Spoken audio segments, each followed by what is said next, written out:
राजस्थानमध्ये नुकतीच शिपाई पदासाठी परीक्षा झाली. अट होती फक्त 12वी पास. जागा होत्या 53,000, पण अर्ज आले तब्बल 25 लाख. आणि ही फक्त 10वी-12वी पास मुलं नव्हती, तर MBA केलेले, इंजिनिअरिंग झालेले आणि अगदी PhD केलेले लोकही त्या रांगेत बसले होते. महाराष्ट्रही याला काही अपवाद नाही. 2024 मध्ये पोलीस भरती झाली, तेव्हा 17,000 जागांसाठी तब्बल 17 लाख तरुणांनी अर्ज केला. यात उच्च शिक्षितांचा मोठा वर्ग होता. बिहारमध्ये तर ग्रुप डीच्या छोट्या-छोट्या पदांसाठी लाखो अर्ज येतात. साधं BA, MA किंवा BTech केलेले विद्यार्थी सुद्धा या पदांसाठी अर्ज करतात. या उदाहरणांवरून असा प्रश्न पडतो, की आपल्या देशात एवढं शिकून, एवढे पैसे खर्च करूनही तरुणांना त्यांच्या पात्रतेप्रमाणे नोकरी का मिळत नाहीये? एवढं शिकून सुद्धा तरुणांना शिपाई, पिऊन अशा छोट्या-छोट्या पदांसाठी का स्पर्धा करावी लागते?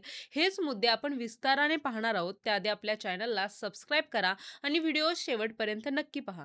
नमस्कार, मी ऋतुजा आणि तुम्ही पाहताय थेट वास्तव. भारतात पहिल्यापासून सरकारी नोकरीचं मोठं आकर्षण आहे. सरकारी नोकरी म्हणजे प्रतिष्ठा, मान, सन्मान आणि सिक्युरिटी असा समज अनेक तरुणांच्या मनात असतो आणि त्या सुरक्षिततेच्या नादात कोणतंही पद मिळालं तरी चालेल, पण सरकारी नोकरीचा शिक्का हवा. म्हणून मोठा तरुण वर्गही शिपाई सारख्या सरकारी पदांच्या परीक्षेसाठी बसतात. कारण प्रायव्हेटमध्ये असुरक्षितता असते, पगार वेळेवर होत नाही, अचानक कामावरून काढून टाकू शकतात. त्यामुळे तरुण वर्गात असुरक्षिततेचं वातावरण दिसतं आणि प्रायव्हेटपेक्षा सरकारी नोकरी बरी असा समज अनेक भारतीय युवकांच्या मनामध्ये झालेला आहे. त्यामुळे शिपायाच्या का होईना ते सरकारी नोकरीच्या मागे धावताना दिसतात. दुसरं मोठं कारण म्हणजे शिक्षण आणि रोजगार यामधली प्रचंड तफावत. आपल्याकडे दरवर्षी लाखो विद्यार्थी इंजिनिअरिंग, MBA किंवा पोस्ट ग्रॅज्युएशन करतात, पण उद्योगांना ज्या प्रॅक्टिकल स्किल्स लागतात त्या शिक्षण पद्धतीत दिल्या जात नाहीत. त्यामुळे उच्च शिक्षण असूनही स्किल्स नसल्या तर आपल्याला हवी तशी नोकरी मिळत नाही. आणि त्याचबरोबर भारतात रोजगार निर्मिती करण्याचा वेग हा अत्यंत कमी आहे. दरवर्षी लाखो विद्यार्थी पास होतात, पण त्या प्रमाणात नवीन उद्योग, कारखाने, प्रोजेक्ट्स फार कमी सुरू होतात आणि लोकसंख्या तर झपाट्याने वाढतीये, पण रोजगार निर्मिती त्याच्या निम्मी सुद्धा होत नाही. त्यामुळे स्पर्धा दिवसेंदिवस वाढतच चालली आहे. त्यात आता एक नवीन कल दिसतोय, तो म्हणजे कॉन्ट्रॅक्ट जॉबचा. बँकेत, कॉल सेंटरमध्ये, अगदी सरकारी कार्यालयामध्ये सुद्धा लोक कॉन्ट्रॅक्टवर घेतले जातात. यामध्ये एकतर पगार कमी असतो, सुरक्षितता नसते आणि कॉन्ट्रॅक्ट संपलं की कामही संपतं, म्हणजे नोकरी बंद. या असुरक्षिततेमुळे लोक लॉंग टर्म सुरक्षिततेसाठी सरकारी नोकरीकडे धावत आहेत.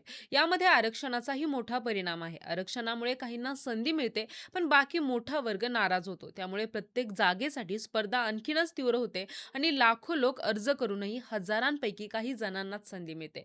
तंत्रज्ञानामुळेही रोजगारावर मोठा परिणाम झालेला आहे. बँकेत कॅशियर ऐवजी ATM आले, दुकानात मशीन्स बिलिंग सुरू झाले, ऑफिसात AI आधारित कामं होऊ लागली. म्हणजे लोअर स्किल्स जॉब हळूहळू संपत चालले आहेत. उद्योगांना इफिशियन्सी हवी असते, पण त्याचा फटका तरुणांना बसतोय. याशिवाय ग्रामीण भागात नोकऱ्या कमी असल्याने लाखो तरुण शहरांकडे स्थलांतरित करतात. पण शहरामध्ये मर्यादित नोकऱ्या असल्याने स्पर्धा हजारपट वाढतेय. त्यातून फ्रस्ट्रेशन आणि नैराश्य वाढतंय. 2025 मध्ये भारतात बेरोजगारी दर साधारण ते 7 ते 8% होता.